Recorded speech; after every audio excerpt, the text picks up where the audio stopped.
దేశమంతా ఎంగిలి పూలు అంటున్నారు. కానీ 100% అది ఎంగిలి పూలు కాదండి. ఎంగిలి పడని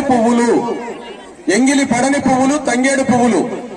తంగేడు పువ్వులు ఎంగిలి ఎందుకు పడలేదంటే తంగేడు పూలను బతుకమ్మ తల్లి ఉత్సవాల్లో కాకుండా ఇంకెక్కడ కూడా మనం ఉపయోగించాం.